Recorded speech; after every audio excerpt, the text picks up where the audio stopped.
Podcast do Transporte. O ano de 2024 tem sido de muita produção, muita venda, muito avanço em termos de ônibus. O setor aguarda também com ansiedade e entusiasmo a chegada da Latibus Transpúblico, evento que acontece a cada 2 anos e que toma conta do espaço São Paulo Expo nos dias 6, 7 e 8 de agosto. E para falar da movimentação em torno da Latibus e sobre as perspectivas do mercado em geral, o podcast do transporte conversou com o vice-presidente de vendas, marketing, peças e serviços da gigante Mercedes-Benz, Walter Barbosa. Esse é o maior evento Expo Latibus, teremos nosso mega stand lá, muito bem preparado para receber todos os nossos principais clientes, todos os interessados em conhecer a marca. Nós vamos ter lá linha de produtos urbano, fretamento, rodoviário, vamos mostrar a tecnologia elétrica, as melhorias que fizemos em produtos a diesel, melhorias voltadas especialmente para segurança, voltada para conforto, como por exemplo suspensão. Nós vamos ter stand de toda a linha de pós-vendas, linhas de peças de reposição, primeira a peças genuínas, teremos a marca Alliance, que é a segunda marca, e teremos uma novidade também para apresentar lá, depois de peças também, peças e serviços. O Fleet Bus, um produto recém-lançado que a gente desenvolveu para telemetria e também para ITS, né, sistemas inteligentes aí de transporte. É uma parceria nossa com a Clever Device e tem dado bastante resultado no campo, um monitoramento em tempo real da operação e uma previsibilidade de falha que nenhum outro equipamento consegue ter. Então, basicamente, essas são as principais direções que a gente vai seguir aí na Expo Latibus.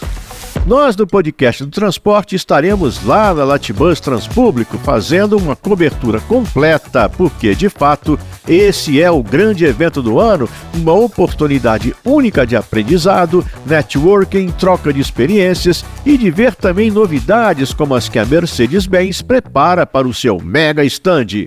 Mas enquanto agosto não chega, a gente fala sobre o que foram os meses de janeiro a março deste ano para os fabricantes de ônibus aqui no Brasil.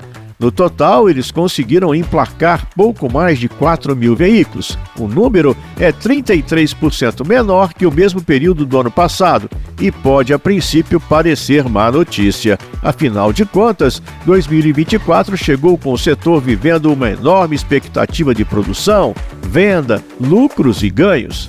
Walter Barbosa, vice-presidente de vendas, marketing, peças e serviços da Mercedes-Benz, explica, porém, que é preciso conhecer os fluxos do setor para poder ler com precisão esses números. O responsável pelos 33% de queda são os escolares. Nos 3 primeiros meses de 2023, foram emplacados muitos escolares que vinham daquele programa anterior.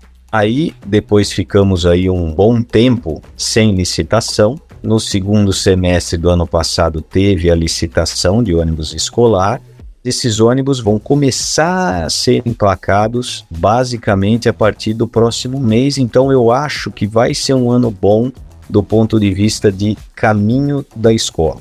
O segmento de rodoviário e segmento de fretamento, ambos tiveram crescimento de 45% em relação ao mesmo período do ano passado. O urbano teve uma ligeira queda, mas muito pouco, 10% em relação ao mesmo período, mas eu diria que ele vai se recuperar até o final do ano. Otimista, ou quem sabe simplesmente realista, o VP de Vendas, Marketing, Peças e Serviços da Mercedes, Walter Barbosa, conclui seu raciocínio. 2024 vai ser um ano muito bom para o ônibus, deve chegar nas previsões da Anfavea aí de em torno de 25 mil unidades.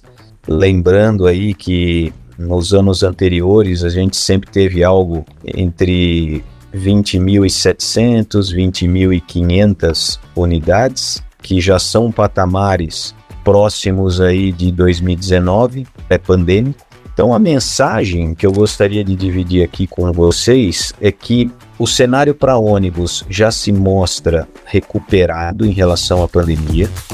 Mas o que estaria por trás desse aquecimento geral e por quanto tempo ele deve durar?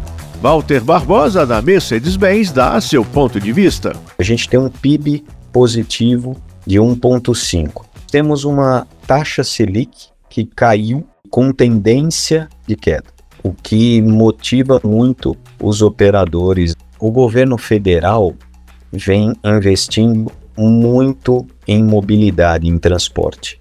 E esse também é um fato. Então, a gente tem aí disponibilizado o PAC, a mobilidade, são 48,8 bilhões de reais para serem gastos. Tem compra de ônibus, metrô, trem, infraestrutura, né? Então, não é só ônibus, mas é o sistema, o ecossistema todo da mobilidade. 35,9 bi disponibilizados desde o ano passado, 2023, até 2026. E depois você tem mais 12,9 para ser disponibilizado a partir de 2026. Você já pode prever que nós teremos um ciclo de anos positivos, pelo menos nos próximos 5 anos, né? Eu consigo enxergar isso. Toda essa movimentação vem também de braços dados com a descarbonização. Até aí vale elétrico, mas também vale troca por Euro 6, um ônibus diesel de baixa emissão. Mas Walter Barbosa lembra também o Fundo Clima do governo federal, que a exigência é de eletrificação. A prioridade, vamos dizer assim, será renovação por veículos elétricos. Mas nós temos também, isso eu acho que é legal também compartilhar com vocês, é o Fundo Clima. 10 bilhões para aquisição de ônibus, e esse daí sim é elétrico. Você tem um limite aí de 150 milhões por cliente que você pode financiar. E esse sim é direto, como se fosse um empréstimo para aquisição da tecnologia mais infraestrutura. Então são 10 bilhões, a remuneração do BNDES vai ser entre 0,9 e 1,4 de taxa, dependendo do porte e tamanho da empresa. A remuneração dos bancos, esse vai ter agente interveniente, por exemplo, o Banco Mercedes pode fazer, outro banco pode fazer. Aí ele define que a remuneração do banco vai ser 2,5 e tem mais o custo do dinheiro que vai estar 6,15. Então, no total, isso vai dar uma taxa entre 9 e 9,5 ao ano, mais ou menos isso. Mas tem também a crescente participação do poder público, que se deu conta de que deve entrar no jogo para reforçar o bolso do passageiro, como lembra Walter Barbosa. O tema subsídio também é uma coisa que no passado, não muito distante, era pecado falar. Hoje todo mundo entendeu, graças ao Marco Zero legal do transporte público, os trabalhos feitos em parceria a ANTP, a Anfávia, a Fabos, a NTU. Eu acho que todas essas entidades, mais a Mercedes-Benz que participou ativamente, acho que contribuíram.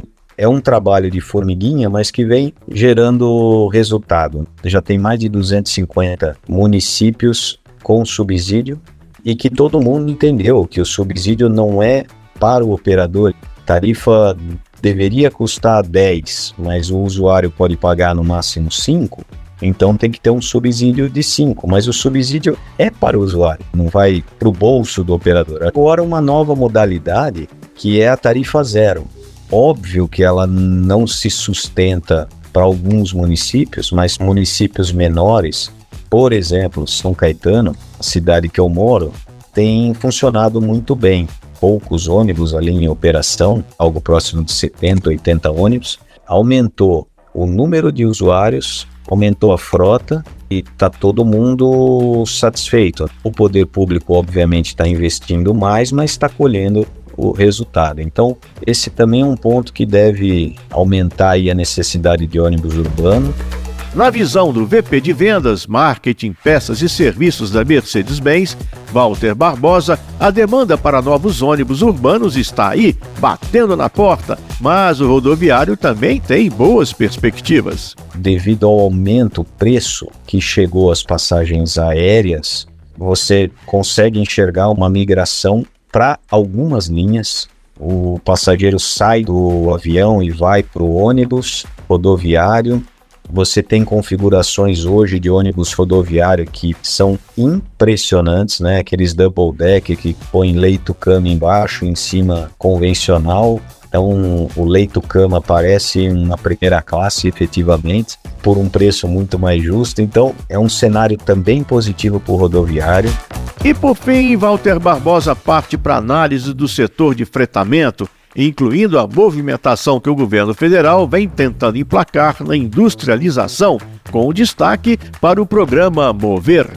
O PIB positivo mostra que as indústrias vão crescer e isso é muito positivo para o fretamento. E nós temos também um programa, o programa Mover, ele tem a ver com incentivo à indústria para produzir localmente. Então, quem produz componentes no Brasil, e se esses componentes estiverem linkados com uma redução de carbono, descarbonização, tudo que você fizer de nova tecnologia que contribua para o meio ambiente, e no Brasil você vai ter acesso a descontos de impostos, enfim, você vai se tornar mais competitivo como indústria. Então, não vou vender mais diretamente para um cliente por conta disso, mas indiretamente, sim, eu acabo ficando mais competitivo. Então, indústria crescendo, fretamento acompanha. Indústria, quando não vai bem, fretamento não vai bem. Podcast do Transporte.